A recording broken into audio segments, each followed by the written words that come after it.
So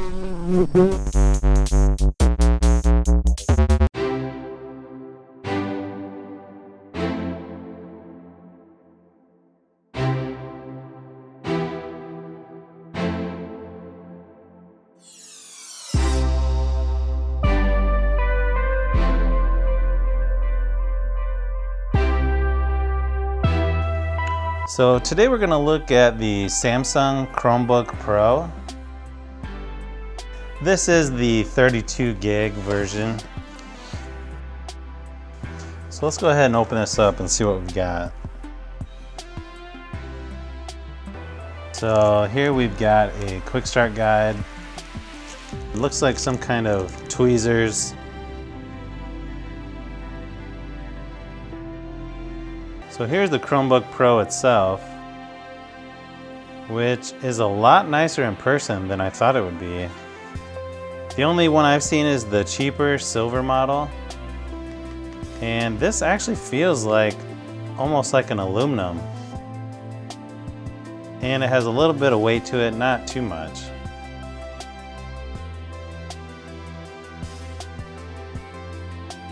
And here's the charger that comes with it. It's a USB-C. So it does come with these extra tips for the pen.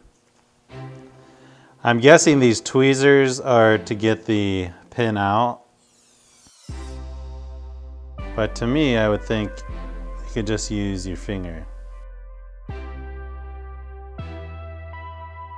So the pen is really lightweight, but it seems pretty nice. So this is everything that comes in the box. You've got the Chromebook, the tweezers, your USB-C AC adapter, your pen, and the extra tips for the pen. So you can see there's the pen, your USB-C where you plug the power cord in, your power button, your volume up and down, and there's nothing else on that side. There's nothing really on the front side. So on the other side you've got where your SD card goes. It also has a USB-C charging port and your headphone jack. So let's go ahead and open it up and see what it looks like. You can hear this plastic that needs to come off.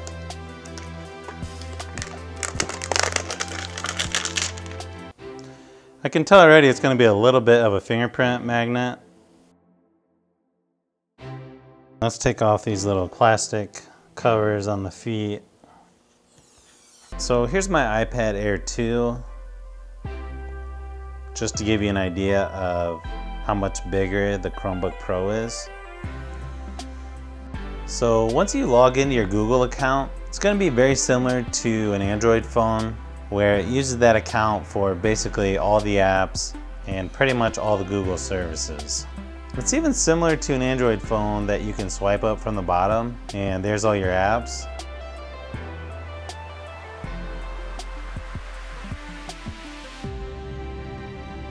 Now there is one thing a little different. You can get apps from the web store,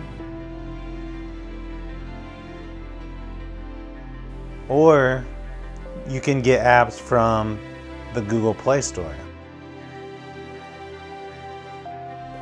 The Chrome Web Store is basically all the web-based apps, so it's sort of up to you which one you prefer. Let me show you one just as an example. So here is the YouTube app on the Google Play Store. Here's what it looks like basically through your Chrome browser. Now to me it seems like most of the Google apps that were pre-installed are the web-based version, but I kind of like the other version better. It sort of fills the screen more.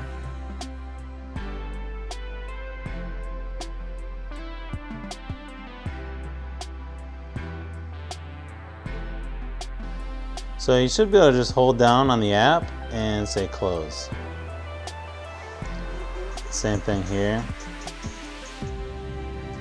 I want to see what you think about the speakers, because I've seen people complain about the location. but here, let's do an example.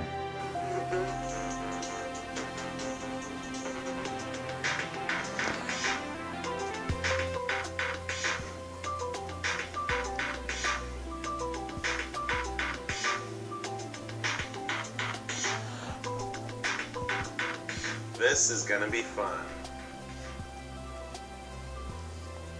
Wow, this actually looks quite a bit different than my Roku 3. Sort of a matte finish on the top. So I don't know if you can hear it that good on this video, but I think the speakers sound pretty good. They are in a weird location. Let me show you. So for some reason, they put these speakers on the bottom on each side. But the weird thing is you can still hear them pretty good. And here's what it sounds like in tent mode.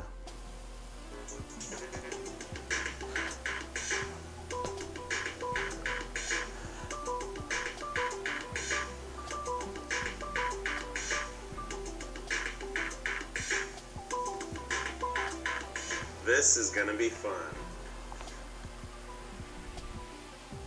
Wow, this actually looks quite a bit different. Here's one other thing. Now that it's in tent mode, it actually puts it into sort of a tablet mode. So let's say you've got multiple apps open. To switch between them, here is where it gets somewhat similar to an Android tablet or a phone. So one way to switch between apps is you can just hit this little icon in the corner and you can go to whichever one you like, or you can just click on the X in the corner to close them.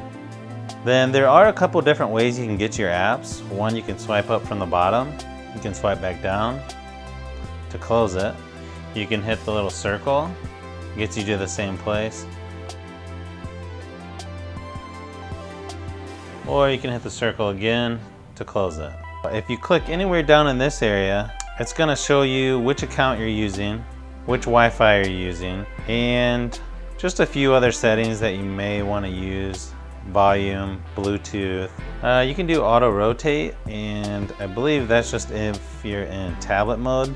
And you do have a few other settings. You can lock it, which is, so then basically you got to put your passcode in to get back in. So there's definitely a lot of stuff to learn on this. I mean, this is my first Chromebook that I've had, but the main reason I wanted this one, because you can put this in tent mode, you can flatten it like a tablet, and there you can see it rotates, depending on how you do that. And once in a while, it is convenient just to use it as a laptop. And you're gonna notice the keyboard is just a little different from a standard keyboard. The keyboard it's pretty similar to an actual laptop, but with a little less travel on the keys and a little more compact. But I think it's pretty good for what it is. Before I forget, let me show you one thing that is going on right now when you buy a Chromebook, is they have certain offers that you can redeem, and you have to redeem it by December 31st of this year.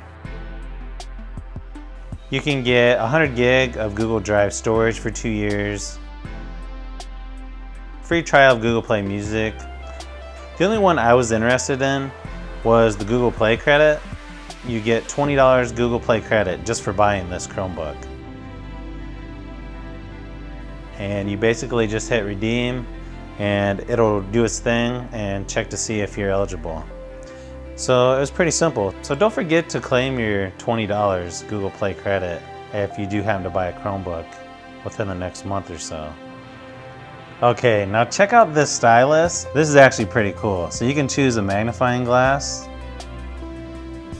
and when you click on any spot, it just zooms in about 200%. Is that cool or what?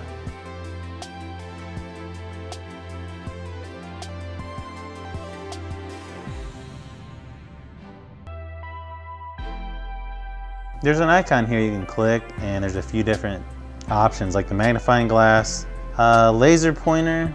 It just sort of follows where you're touching.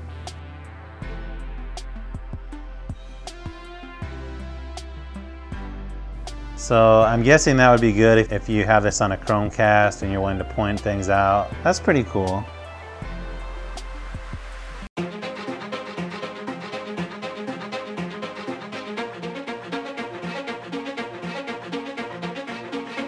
So, is this Chromebook perfect? No, but I don't know if any laptop, tablet, or phone really is. But basically, within a couple days of using this Chromebook, I went from thinking, why would I ever use a Chromebook to, do I even need my iPad anymore?